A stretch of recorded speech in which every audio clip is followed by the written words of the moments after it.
what about people who are doing a lot? They're doing a lot of stuff. They're trying, like they tried all these treatments, and they're not moving forward. Is there anything in particular that you see in these people that they're not doing that they could be doing, or yeah, I mean, there are people who are focusing on supplements, and there's this mind body aspect, and then there are people who are focusing on mind body access aspect, but they're there's also, they could be helping their gut with something, or helping, or whatever. I guess one question is, Well, Court, that's a great question you have there, and I think those are not the rare people. Isn't that everyone? Don't we all try and do everything we can to recover, and nothing works? Like, this is common, right? We all try all of these things and don't seem to make any progress. So this isn't the rare thing that you're talking about. This is like yes, heaps of yes, people. yes. Of course, the problem is that we all think we've tried it all, and of course we haven't tried it all. That's the first thing. The second thing is that people tend to hop from one thing to the next. Right. They don't add the strategies. Ah. And that is probably the biggest mistake. They try this, then they try that, then they try that. What they should be doing is they try this, then they add this, then they add that, then they add this. That's the key. Now, there are people, for instance, but then the question is, what about people who seemingly do all the right things? Yes. What about people who do what I say you should do? What about people who do brain training and physical strategies, which is kind of rare because there seems to be these two worlds. One world is fix all your physical stuff, this is a real physical illness, blah, blah, blah, blah. And then the other world is like, well, this is, a mental thing or mind-body thing. You need to do mind-body work. I'm not sure that they're saying that it's not a real physical illness, but it's often seen as if they're saying that. I don't think they are. And then there's some people, which is like myself, and I don't know, there's too many of us who actually say, you need to do all of it because, the nervous system doesn't care. It's all a problem, right? But what about the people who do all of that and they still don't recover? What's going on there? So, it's one thing to do something, and it's another thing to do something effectively. That's first of all. And when you are talking about things such as, well, let's talk about drugs. Okay, I have many doctors who've recovered in my program, and so I get the opportunity to ask them. Right, I go. I love asking this question. I say, if you have a patient who has a condition, and that condition will mean they'll die in 2 years, a made-up condition, let's say a heart condition. This is a hypothetical.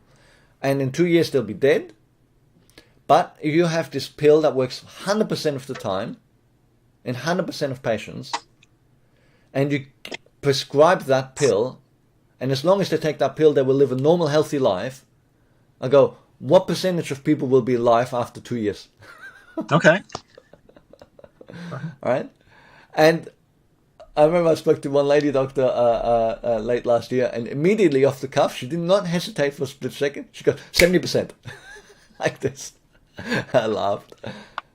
Well, this is obviously a bit of an extreme example, and it's a hypothetical, right? But what does it show is that patient compliance is far from 100%. Oh, God. That is for drugs that we know work, right? Yes. Well, you're talking to the non-compliant patient number one over here. I think this is partially because I did do so many things early on that just didn't work, and I'm terrible. Honestly, I'm terrible. I would love to get well, and I'm terrible with patient compliance. Yes. I'm not well organized. Yes. I start things, I stop things. I'm just, So I know, and I think. Yeah. You start off and you're like, I'm going to do this. I'm going to do exactly what they say. And like you say, over time, when it doesn't work, 1, 2, 3, 4, 5, 6 times or whatever, then you become less committed.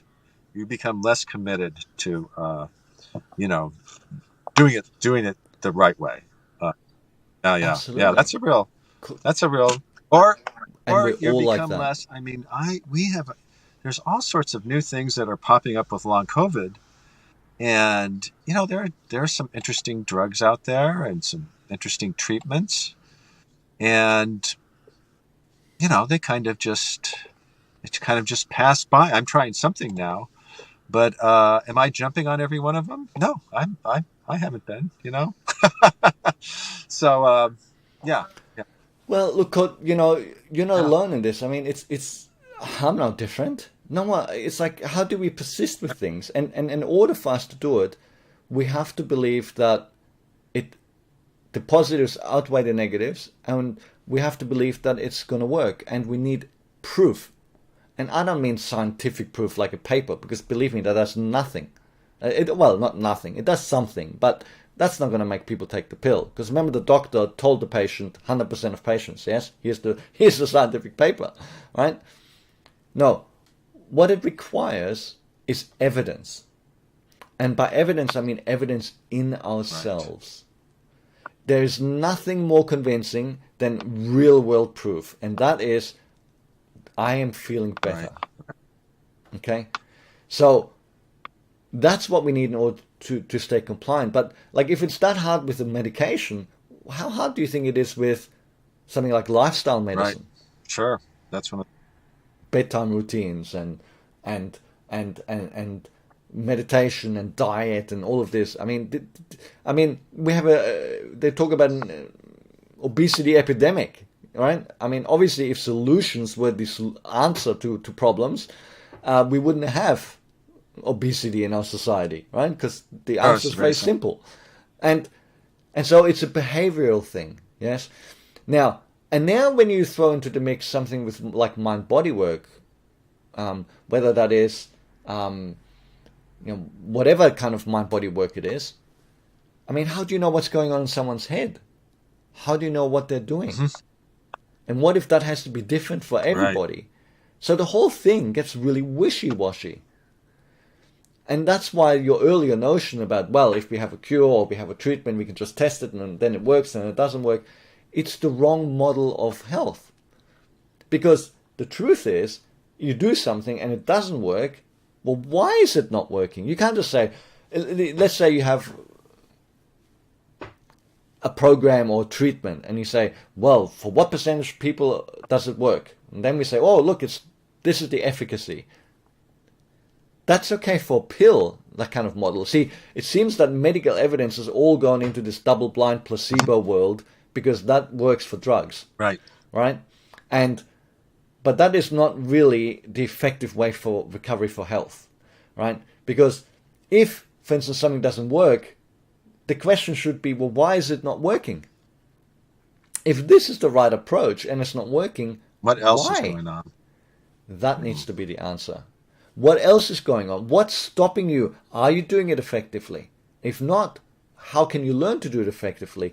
Do you need to do it a different way? Do you have a different dysfunction in your body that is triggering your nervous system? Does that need to be treated? Right? What do you have a psychological problem? Who knows what it is? Yes, whatever it is, you need to work that out and you need to unravel that. Yeah, and I see this all the time in people where they learn something like from a program like mine, and they try it and they can't do it, and it's not working. And then they go away and they get frustrated and they read some books and they meet someone else or they do a different program, and then they suddenly go, ah, oh, now I get it. And then they do it. And then I say, well, what are you doing now? And they tell me, and I go, well, that's exactly what we spoke about. Like, you're doing exactly that which you said didn't work before. Yes, but now I get it. Yeah, sure, sure. What does this mean? All right. So Well, that's the problem. It's very simple to say, I am exercising, I can measure that. It's very simple to say, I am taking this pill or I am eating this. But it's not simple to say, I'm doing this kind of right, brain right. training. Because I don't know what's going on in your Well, head. which takes, I imagine, takes time as well. You know, uh, and it does. It's a bit of a It's quite. journey for I'm sure people it's quite a often. journey.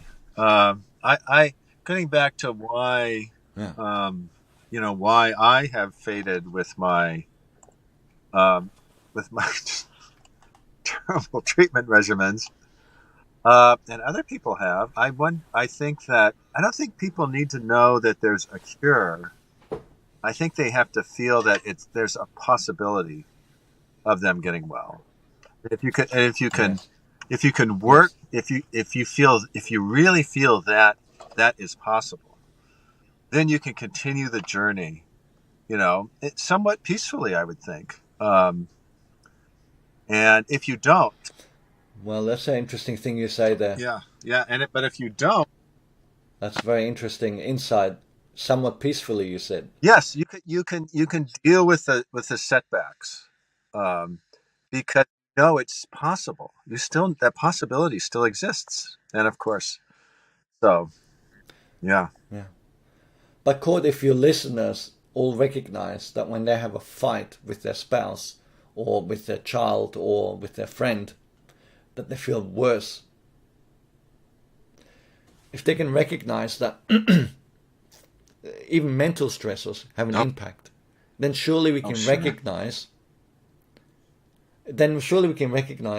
that this insane psychological roller coaster of the illness and the way that you approach your recovery is going to impact whether you are causing more stress or less okay, stress. I always make the joke, oh, people say, oh, meditation. Oh, some people go, oh, that was amazing. It really helped me. I made significant improvements in my recovery when I started meditating. And then other people go, oh, it didn't work at all. How do they meditate sometimes? Sometimes it's like this, I should be meditating, all right? I shouldn't be having thoughts. I'm having thoughts. How am I supposed to get better if I keep having thoughts? Stop doing it. What's wrong with me? Just relax. I'm now relaxing. I'm relaxing now. Like, and I'm kind of making a joke out of it, but I see one of the main things why people well, struggle with their recovery is because they try too hard. It becomes so much emotional baggage and stress around it. I have to do this. This has to happen now. And it causes so much upset and there's so much baggage that it actually hinders them. yeah, this is very good. So we're trying too hard. Yeah, are you saying we're almost trying too hard, or we have so much attention on success and whether we're achieving it or not that we're actually getting in our own way because this is it's an autonomic nervous system disease in which you have an overactive nervous system anyway. Uh, so that would seem logically to make sense. If you Yeah, you have to have a calm, happy, healing environment. okay, And there's nothing calm or happy about having this right? illness or trying to recover. And therein lies already why people struggle. I mean, it's a nightmare, right? The whole thing's a nightmare. It's a nightmare being ill. It's a nightmare trying to recover. It's also fluffy. It's so, it's like I just want to do something. Give me the pill. Give me what I have to do. I just do it and then I recover. I don't want this fluffy, weird, oh, it's this and it's that. I mean, this is like maddening. Like, I hate talking like that. It just thinking back to when I was ill, this would have driven me insane. It would have made me angry. And in that is the problem. Yes, we need to do this in the right way. We need to approach our recovery in the right way. And this is why proponents of mind-body approaches, which obviously I'm partially a proponent of that, but I talk about physical strategies as well. But people who do talk purely mind-body, they hate people like me who talk about physical treatments. Because when you talk about physical treatments, well, what's wrong? And the gut and the diet, and now you're getting all this stress and attention when they want you to just not worry about it and not think about it, right? And so the two things are almost not compatible. Right. And this is why I try and have so much education so that people can manage this conflict in the two approaches. Many people try mind body only and then they come to my program and they do the physical strategies in combination with a perhaps a more flexible mind-body approach, and then bang, they suddenly recover. But here's the thing, Cord. The same will go the other way. Which means that some people might have like an ANS rewire approach, but because there's too many things to do, too many things to worry about, and there's this inherent conflict between doing physical strategies and some of the mind-body strategies, right? How can I say, oh, I've got pain, but I'm experiencing it different, and it's not a problem, blah, blah, blah, and then I'm looking at, oh, what do I do to reduce inflammation? This doesn't make sense. How can I think that inflammation is not there and I'm just relaxed and it's a brain problem when I'm focusing on these physical treatments? And so some people will actually get the education with ANS Rewire, try that, struggle to progress, and then they might go off to just do a mind-body program alone. And it'll work better than ANS Rewire. Because now they don't have these conflicts. And what they've actually done is they've actually learned to incorporate the physical strategies without having to think about them, because they become a lifestyle. They become like a habit, you know? And then they just do the mind-body work. Well, I have a kind of a difficult question.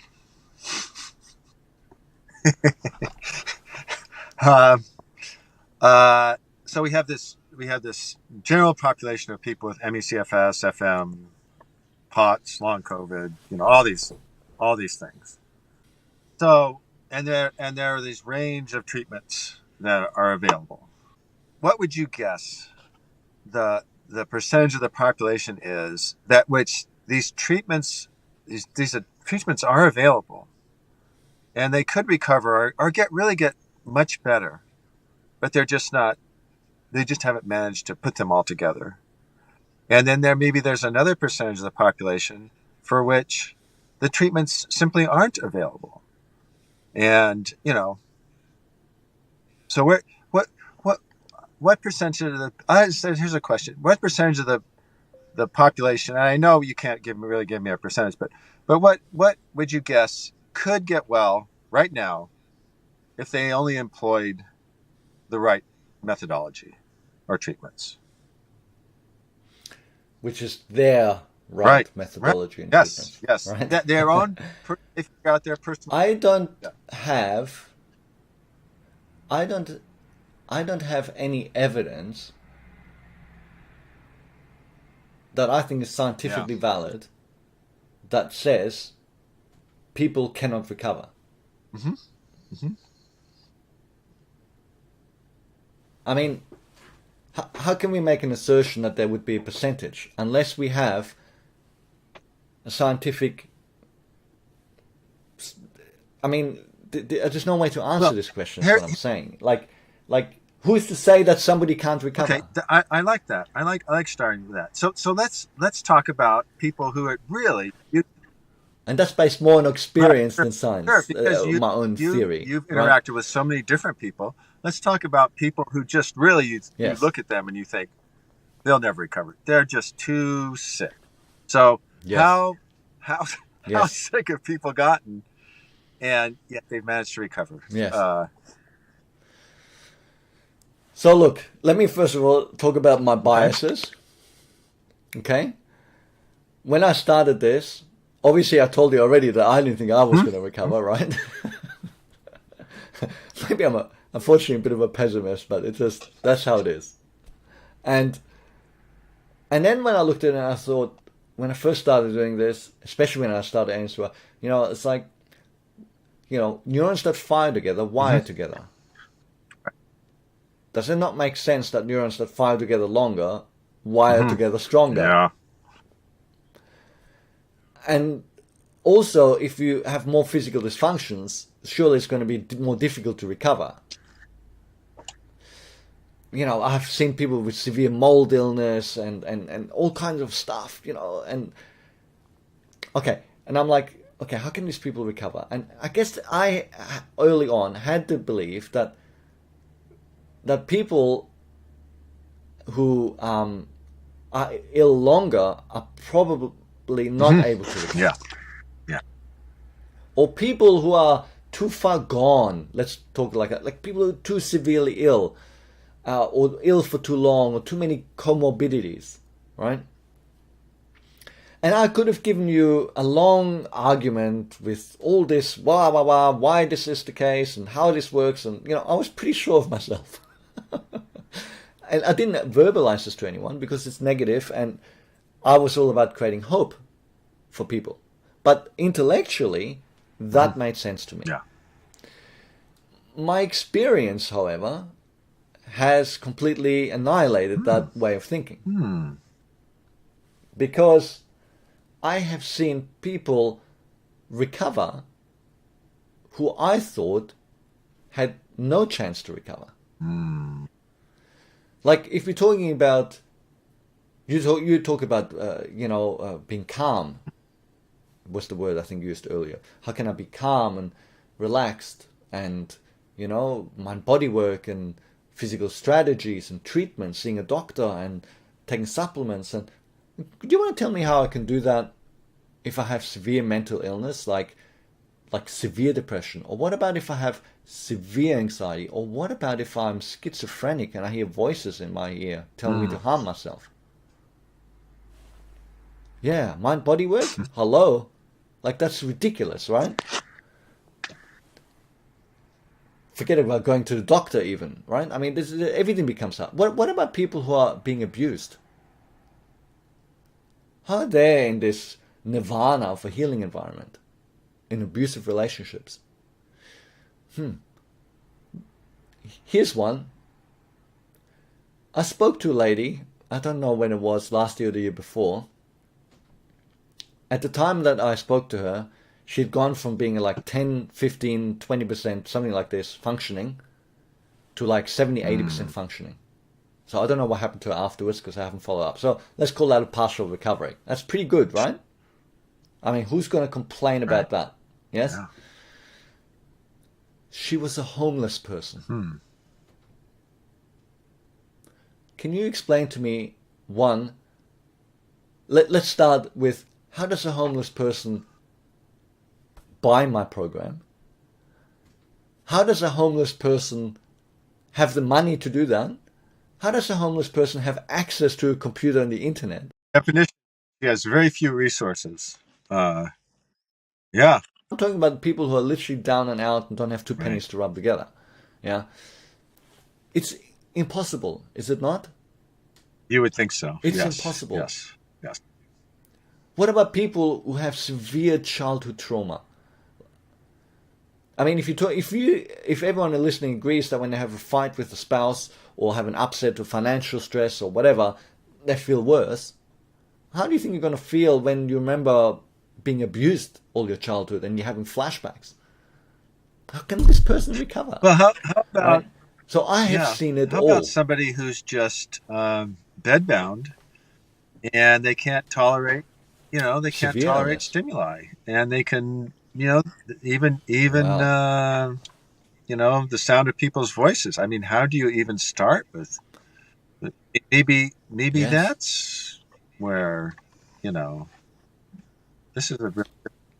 So again, it makes sense, and we can easily make judgments that affect our outlook in life based on our logic. Yes?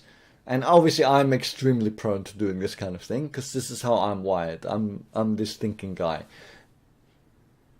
Where some people are just optimists and go, oh, you find a way, and it's all fluffy, and I don't know, how are you supposed to find a way? If you cannot even listen to someone, how can I do anything? And I can't do anything because I'm so bedbound. So first of all, I can say, well, wasn't I one of those people? Right. You were for a time. For a time. And the other thing is I've met many other people who've been like that. Right? Who are literally like in bed and they cannot even tolerate listening to an audio tape. Yeah? And you would say, well, that's not possible. And what should they do? Do you know, I don't even have a good answer for that. Even after all these years, because it's like, what do you do? All I can say is, it appears that when there's like a threshold, it would appear there's a threshold. In a normal healthy person, the threshold for stimulus is very high. And then as our threshold diminishes and the triggering occurs, it goes lower and lower. And when it goes totally low, you go, well, now what do you do? Because now you're so low that you cannot do anything that could even make a shift to that. I'm sure you got to do something. But actually, that's not necessarily true. Because if you listen to my own story in the first half of this interview, what did I say I did to get out of the bedbound state? Nothing. Nothing. Nothing. Yes. Yes. And you said, well, that's something. That's quite interesting what you said there, right? But for most of us, in a bedbound state, it's actually, they don't do nothing. They tend to be extremely distressed. Right. That's right? good. That's good. But I was so messed up. I think it's one stage I even lost distress because I was mush. Like, I don't even know what's going on. Yeah, it's interesting. I couldn't think. Yeah, yeah. Dan more quickly ended up recovering. But one of the really distinctive things about his whole saga was that when he got really ill, there's like a period of months in which he felt like he was in a coma, really. Yes. And yes. I don't think that rings so right to me. Yeah. But, it's interesting because he always accepted the illness. This is something that's different from me. He always. Yes, me too. He always accepted. He had done mind body work before in various different areas, and I think it was helpful that he always accepted. He never fought it. So at least that. That kind of agitation. He kind of escaped that agitation, and in the end, yoga and deep breathing and things like that really helped him. But anyway. Yes. But I just want to point out, Court, here, like you say, I escaped this agitation, blah blah. And can we just pause on this for a moment, because it sounds like this soft skills. It sounds like it's fluffy or blah blah. I guess what I'm trying to say is, this isn't esoteric. This is science-based. Mm-hmm. Let's stick grounded in science and reality. If I take a person with CFS and I kick them in the bum and I make them go run for 4 hours, tomorrow they're not going to be doing too good. Right? If they can make it for 4 hours. Right? But we know unlikely. But they're not going to be doing whatever I kick them on for. They're not going to be doing too good tomorrow. And if I start screaming at them hysterically and won't let them sleep, they're not going to be doing too good. Right? We know this as a fact. We don't need science. Everyone knows that who's got this illness. So therefore, when you're talking about things like acceptance and how that changes how much stress you experience about the illness, this is huge. And also, if we're talking about decades-long established scientific knowledge that's very firm around chronic pain. Mm-hmm. So not mind-body. Mind-body sounds sort of like fluffy. Mm-hmm. Just basic brain training that we know. Like they do this in hospitals. You get people with chronic burns. Do you know how much pain they're in?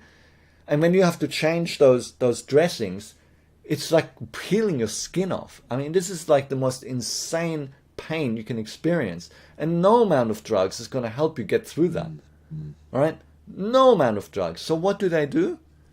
They pop a virtual reality headset on them, make them play a game. Interesting. Yeah. Right? Okay? So this is science. They do that in hospitals. Yeah? This isn't like some mind body. This is just science. Right? What else do? They ensure that there is headphones, which means that when they hear this sound, click, clink, click, clink, click, clink, they don't immediately get primed to experience more pain. And the click, clink is the sound of the trolley with the new bandages coming down, being pushed by the nurse towards their room. Okay? Because that mere sound is ready to prime the nervous system that the moment she takes off the first dressing, this person is going to be in agonizing pain. but now they're not anticipating it. Mm. And this is old stuff. Yes. This is not groundbreaking stuff, but we don't apply this to this illness. It's interesting. Yes. Yes. Yeah. One of the things, Core, that I tried to do in my advocacy work for 10 years, way before ANS Rewire, is get people with fibromyalgia to engage with pain psychologists. Mm-hmm. And the problem was, whenever they went to pain psychologists, the pain psychologists would talk to them all about managing their pain and give them some lessons, and nothing happened. Mm-hmm. And I was saying them to pain psychologists not to manage their pain, but to resolve their pain. Mm. Right? But pain psychologists don't feel comfortable saying, oh, we're going to resolve your pain, because wouldn't you need a double-blind placebo study for that? Mm. And, you know, the way it works for one person is different than the other, and it's all hard, and it's all a bit fluffy, and it doesn't work for everyone. Okay? But whether it works for everyone or not is irrelevant. If it works for some people, shouldn't we be doing that? Right? If it works for some people, I don't care what percentage, shouldn't we be doing that? Shouldn't everyone be aiming to improve their pain? No, we use the words like management. So we're setting up the wrong expectation. And the approach is very fluffy. This will help you manage it. All right? Never in all the years did I send someone to a pain psychologist and the pain psychologist said, yes, we're going to help you get rid of this pain. So that possibility is not presented. Which immediately lowers their expectations, which I imagine lowers their commitment really to do the practice and the compliance. Yeah. And think about it, like if we look at, for instance, the retraining of brain. I mean, do you realize? And it's the same with CFS pots, the training that I do. We're talking about doing ridiculous things. Mm-hmm. I mean, stupid, ridiculous things, right? Why would you do a stupid, ridiculous thing if it makes no sense to you? Like for pain, you go, well, you can experience the pain, but it doesn't hurt. Mm-hmm.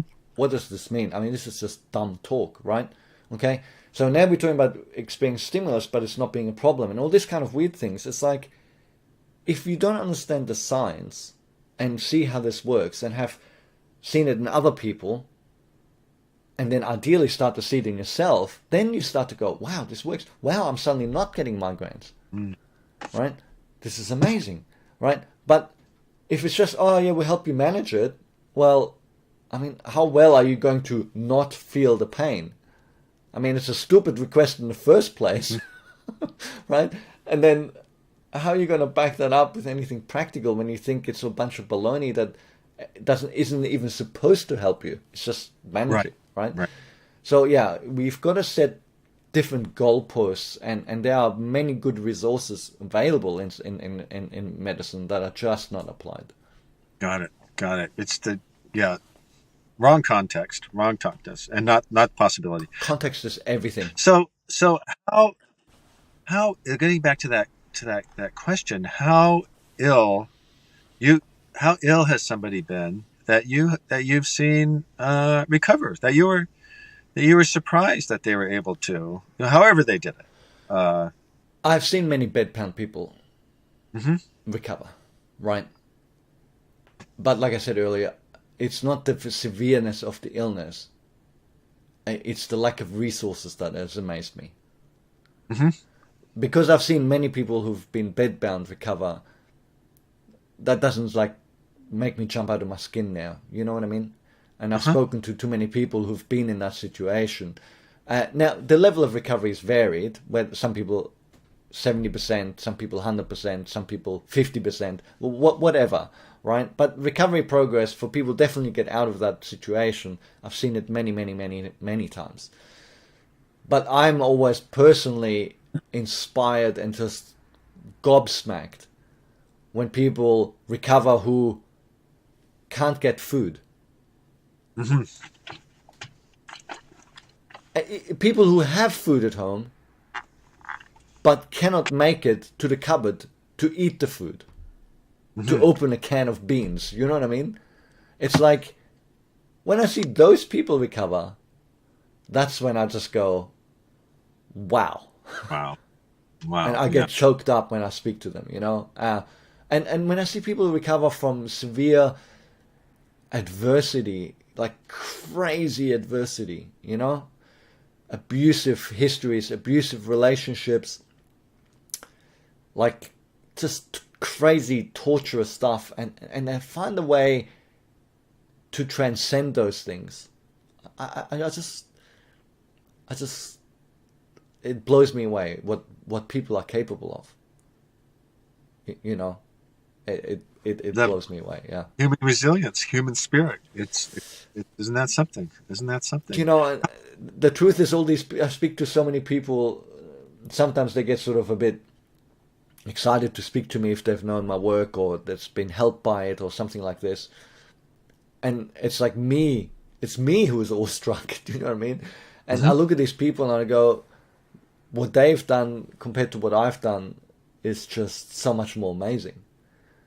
I mean, you Well, know, that it's really encouraging. You know, it's really encouraging to hear that people who are, you know, who are just in very difficult circumstances or are very ill, that even they can recover. Um, yes, that possibility is there even for them, and if that possibility is there for them, of course it's there for somebody like me